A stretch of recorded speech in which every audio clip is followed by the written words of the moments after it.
Here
we are in Berlin, in Kreuzberg, in Engelbecken Park. Yeah. You've been here for now at least over a year, if I'm not mistaken, in and out. I've been in and out here because of the fellowship that I received from the DAAD in music composition, and I've been using it as a time to focus on being a composer and being a little less of a performer, to see if I liked that better. Does Berlin play a role in that process? Like, is there a role for the city in your artistic practice? Yeah, so as part of my fellowship, so I have this long-term project that just seems like it's become its own person called Coin Coin, and one of the segments of Coin Coin is about the Second World War. And so one of the reasons I came here was to do a bit more on-the-ground research about the American connection, specifically to Germany, specifically to Berlin, and also to try to get a better understanding of the legacy of that war, which I feel is the refugee crisis as well. So trying to find all these links in real time is why I decided to do the fellowship. But why we're sitting here now is still a bit of a shock to my system. I mean, it's a city that you can't go half a block without avoiding its history, right? It's a city that sort of just wears its history front and center. Is that inspirational for you? Yeah, a lot of my work is about the human condition and the different things in which humans are put through and have to push through. And this is a city that is so marked with that everywhere that you look, from it goes through so many different eras. And it also kind of crosses into my interest of why I'm so fascinated with American history as well, because it's just all these, all this confluence. But I'm really fascinated by these places that really had to recover in ways that I still don't think. I mean, America, the Great Depression, Civil Rights Movement, 9/11, I think about those things as points of recovery, but not quite in the ways in which people here have had to deal with. And I have to say, it's also been a bit psychedelic to watch America rising towards the same sort of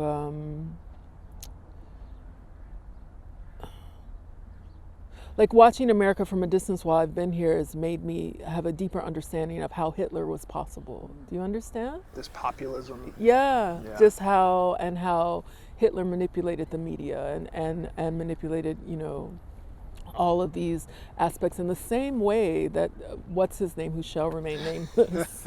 I just am not. No need to mention. I'm just not going to mention his name. was playing out of a similar playbook. Well, is the fake news, the original version was Lügenpresse, Right, The lying yes. press. Mm-hmm. Yeah. Yeah. When it comes to history and your sort of processing of history, like you mentioned about the way that is processed here in this society, and I'm thinking about your project Coin Coin. Would you say it's a similar? No, well, if not similar, it's a kind of processing of history in sound, visually.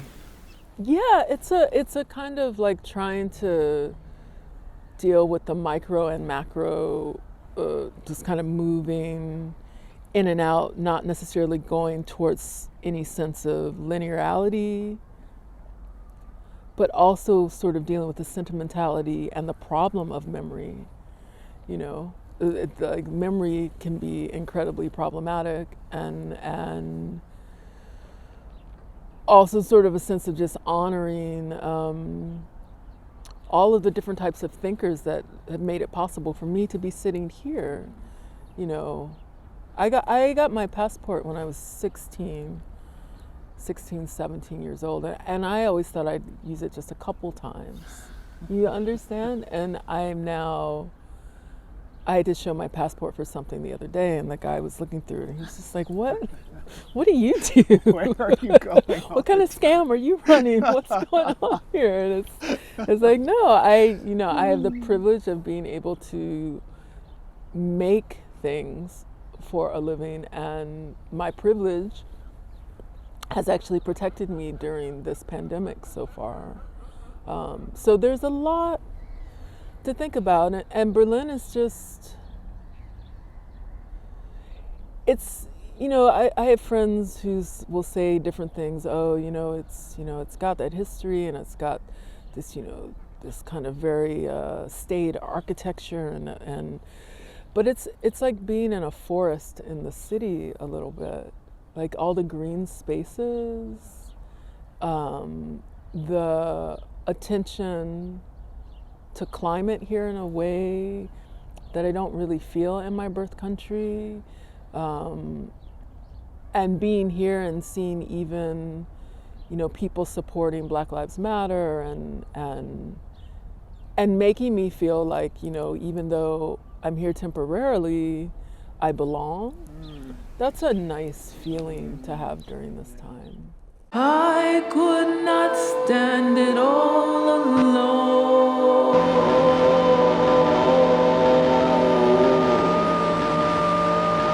Perched atop my steeple,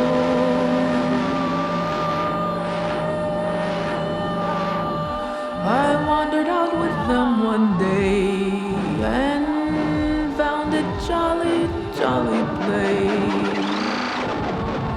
So now we three can truly say,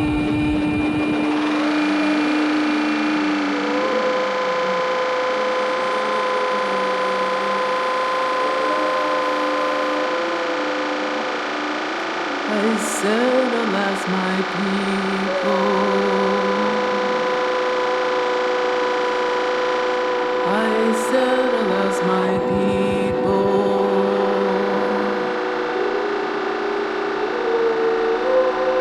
they taught me by singing although I never called it quits. That was the bitter end. To deal in that and be your boss, you first must learn the double cross. Not only on the souls of lost, but on him, my friend.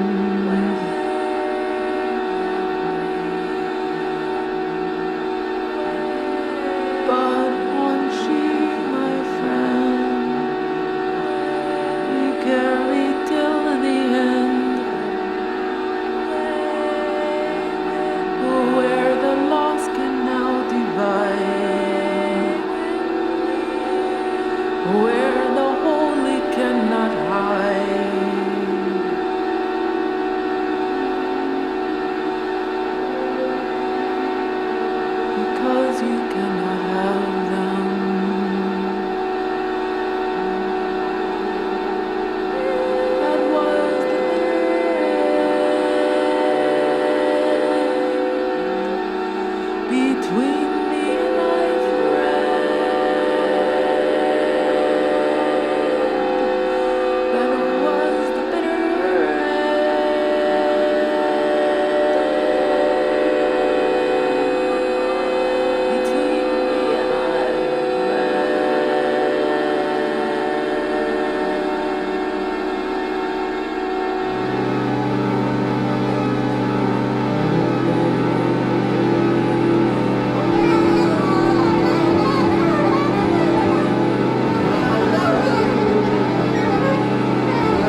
I was thinking about the first time I met you, Matana, and the first time I got to play with you and work with you. Okay.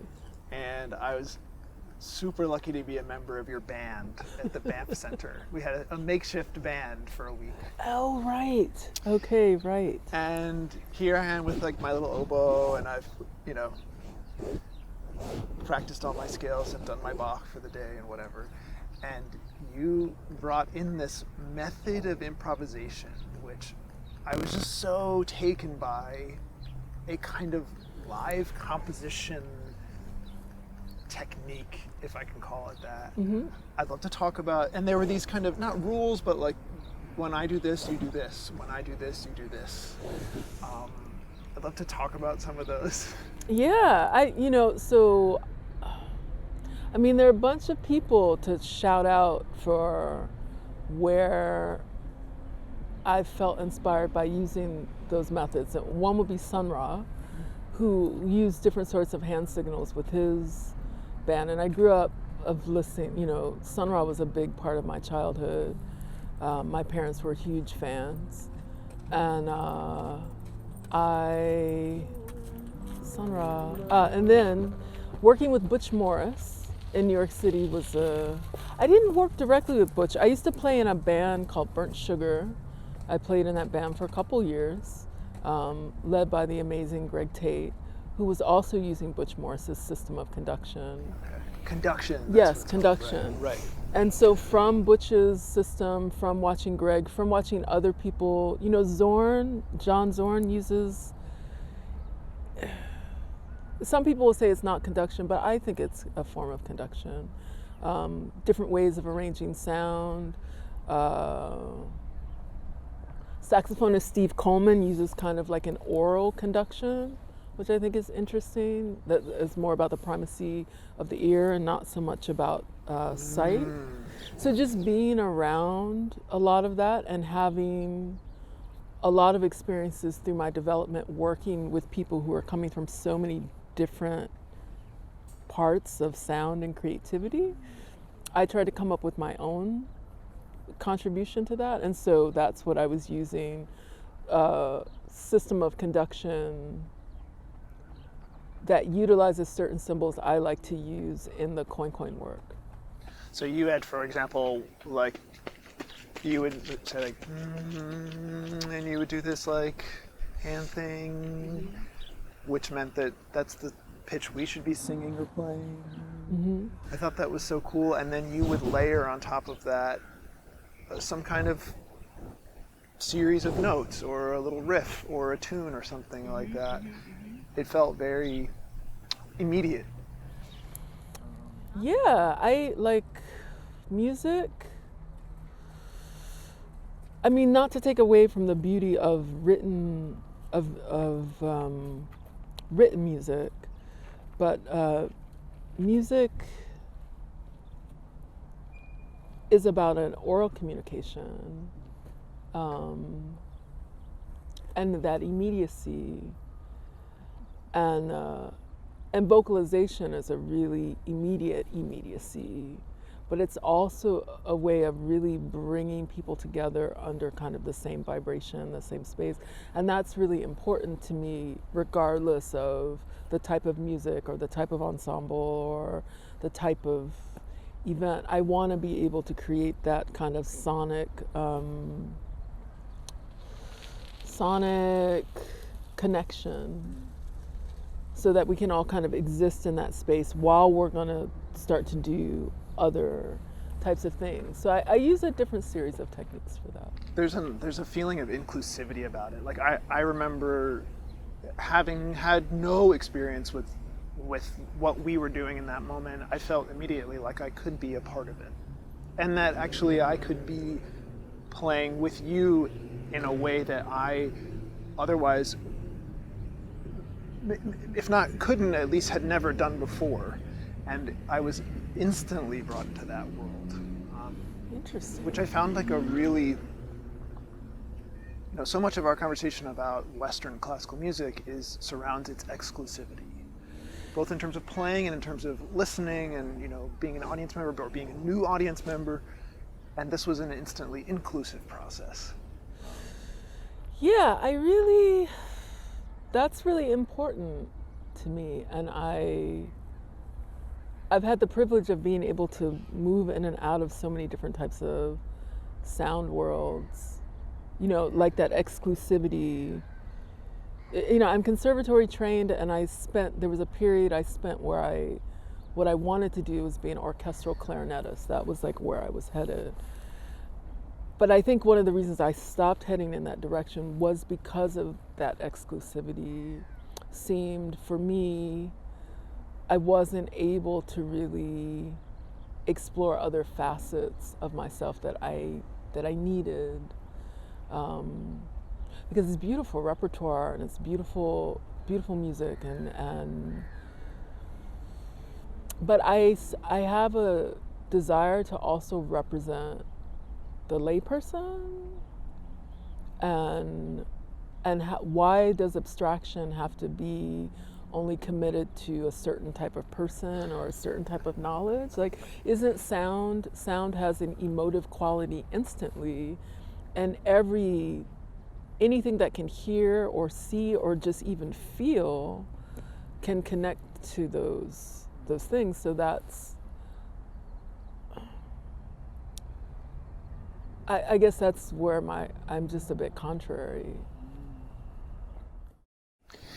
You did a project, wrote a piece, I Call America, I think a larger scale project than just a piece, if I'm not mistaken. But you had a performance with ICE Ensemble last year. Did you involve a lot of those same live composition, live improvisation techniques in that process? I did, and yes and no. Like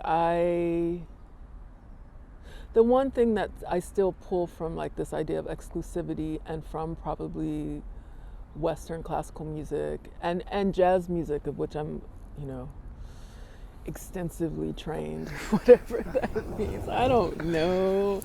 Can you be, is a musician, jazz musician, is that a training? Like what is that? I like structures, and I like the arrangement of structures, and I like considering the energy on the paper and this kind of tactile, being able to feel and see, and even being able to hear by just looking at something on paper. That's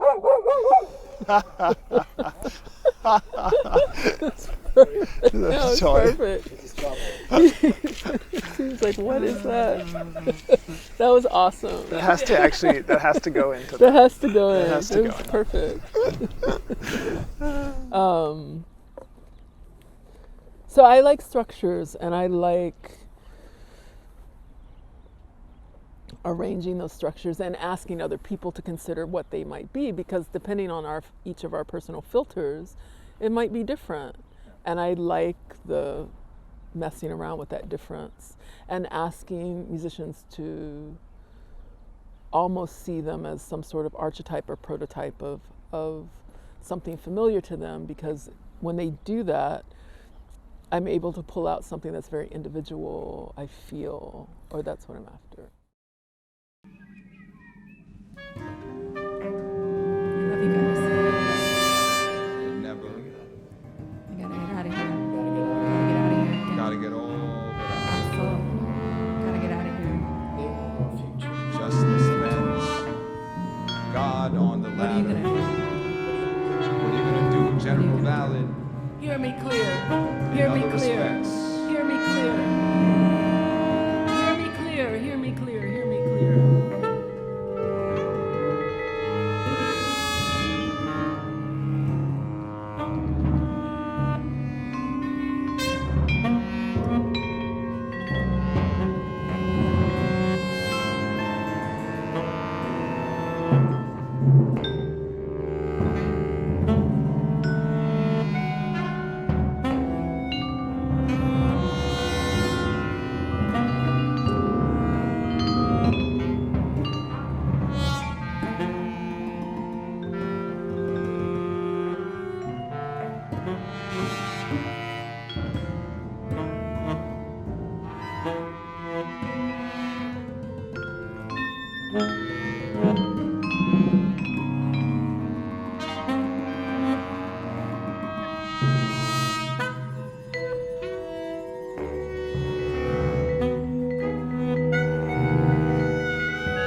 love you all.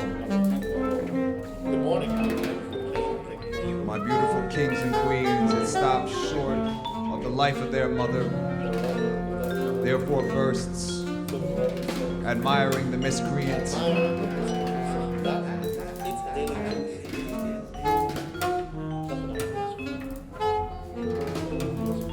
Characterized above.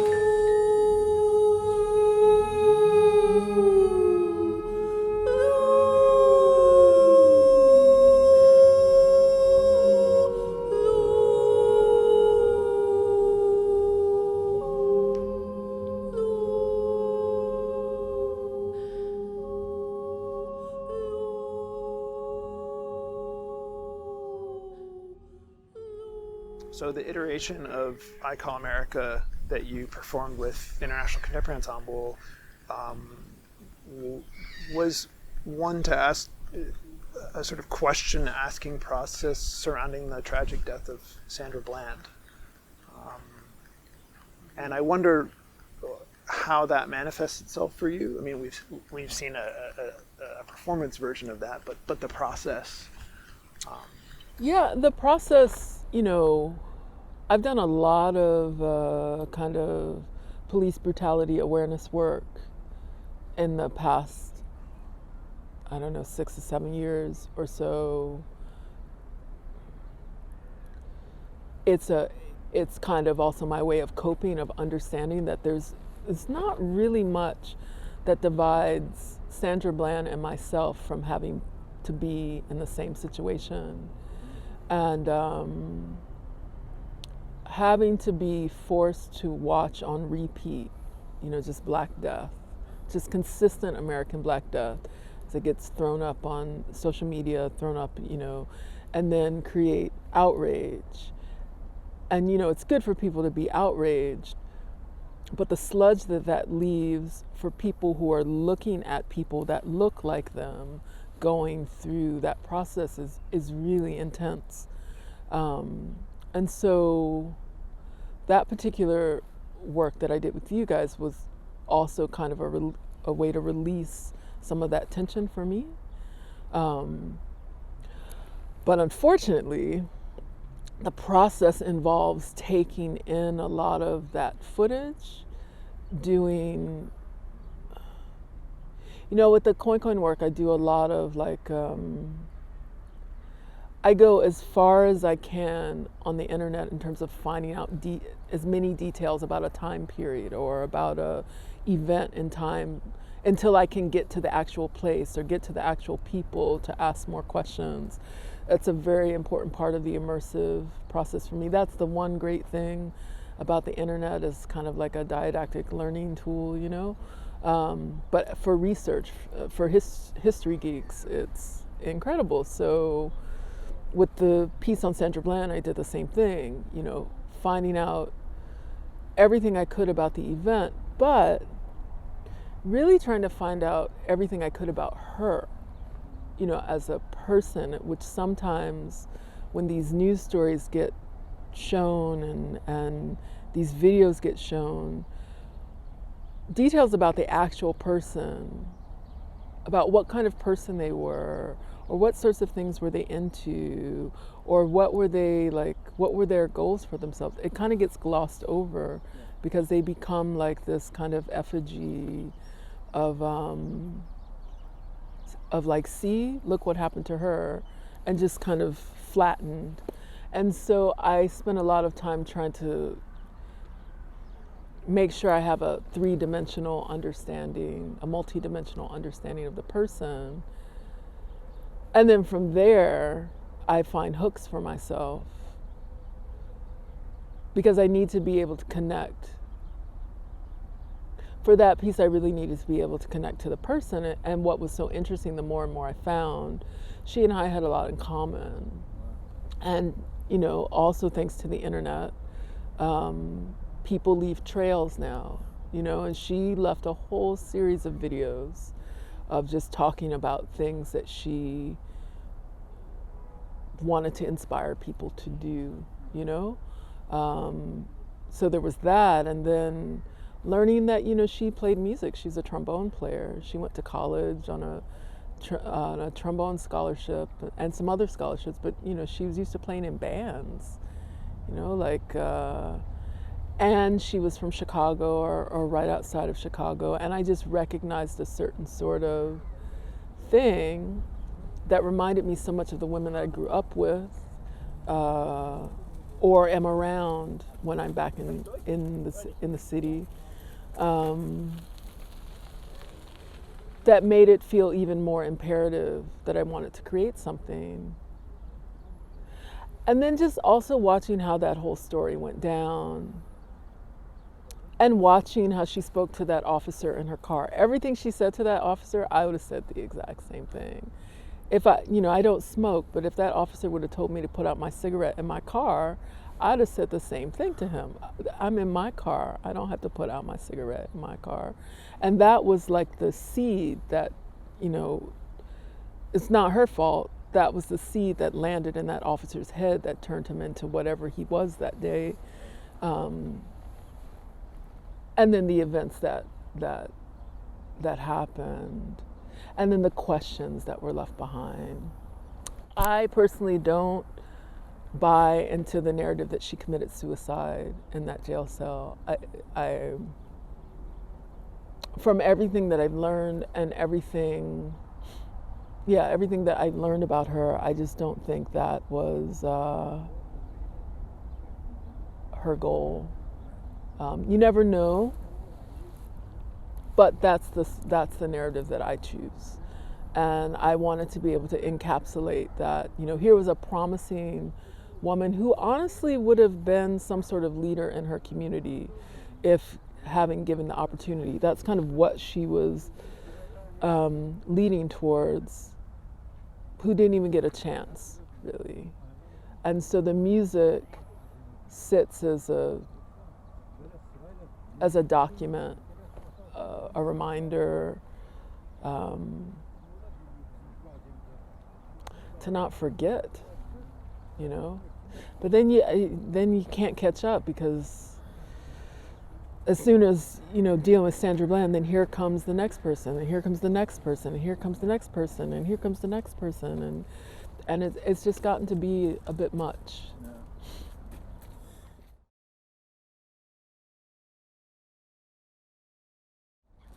You're making me think about a German word I learned recently. Uh-huh. It's called Geschichtsaufarbeitung.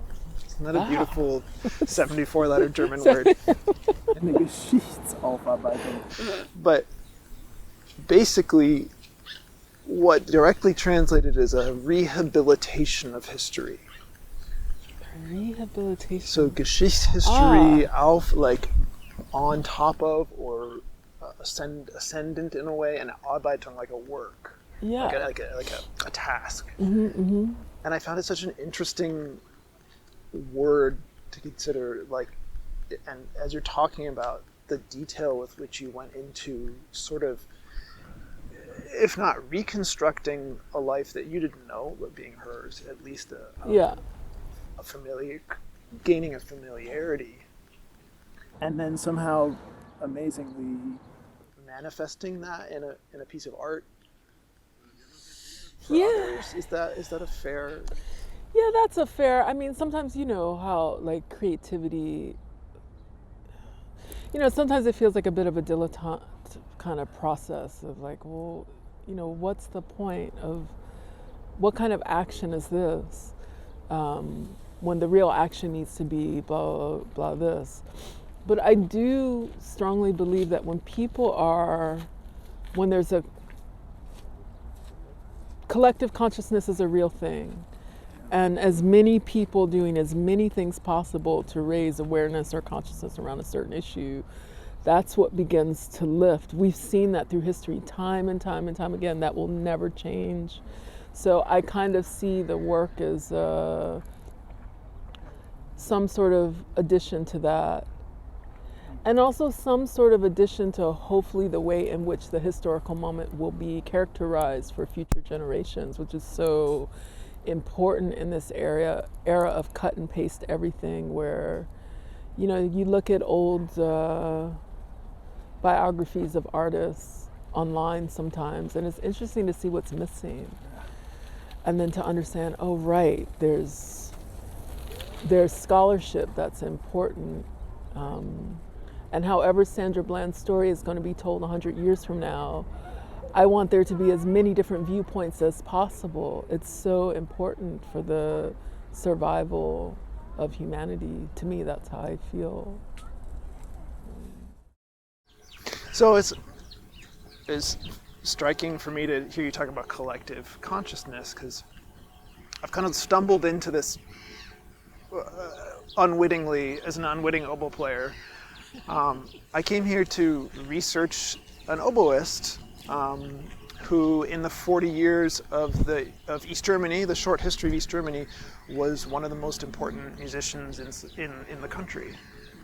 And he was renowned for Bach and for Telemann and for all kinds of old music, but most importantly, super engaged in contemporary music, and contemporary music as a method, as a way for political power and for political protest.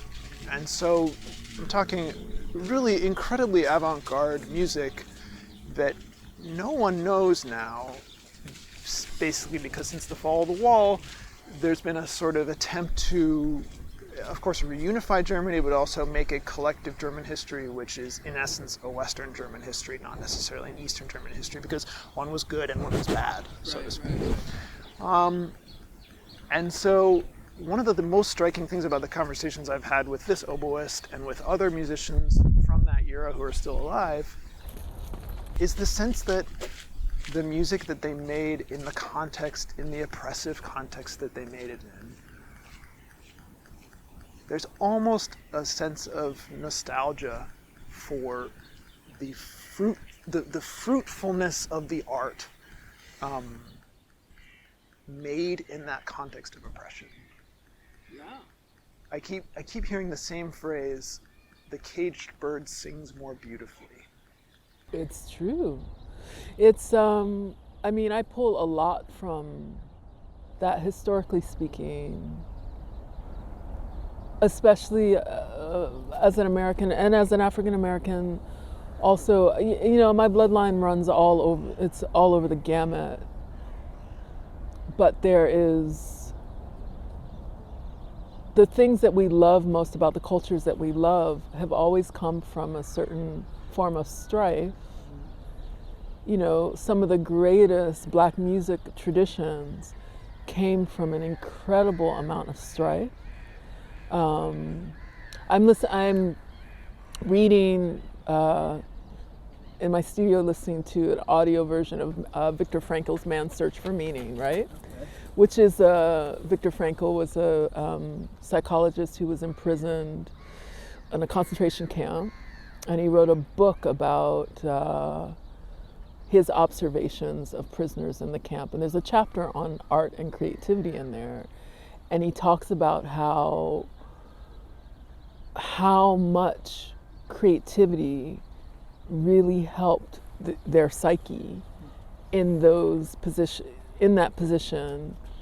How much, I mean, the book is, you know, it's very dated, but it is very much about how malleable the human condition is under pressure, and how some of the, you know, you think about some of the great writers of the Harlem Renaissance, or, you know, James Baldwin, you know, all these people, or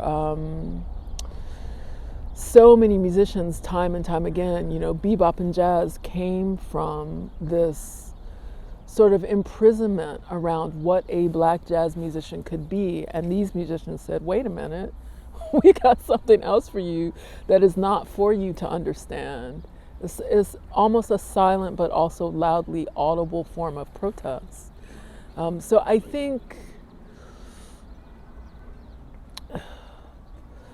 sentimentality for that time and for those time periods is important for a sense of inspiration, but also for a source of reminding us what we've kind of forgotten to do or foster or feel. And music is such a powerful tool for that. and music composition leaves, you know, it's an imprint. It leaves its witness. It's, you know, this is, it's documented strife and joy and questions and support, you know. I used to ask my father was a political scientist, and my parents were very much into the music of the avant-garde.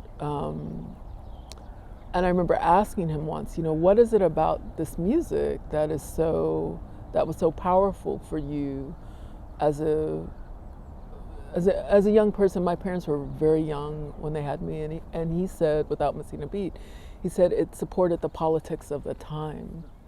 And that's an interesting, it supported this idea of liberation for Black people that was possible, but they had not yet seen. There was no Obama, there was no, you know, and Obama is a problem. Has some issues with Obama, but at the same time, you know, I'm still, it brings me a lot of joy knowing that there was a man who looked like my uncle in the White House, not being the butler, but actually being, you know, the leader of the quote unquote free world.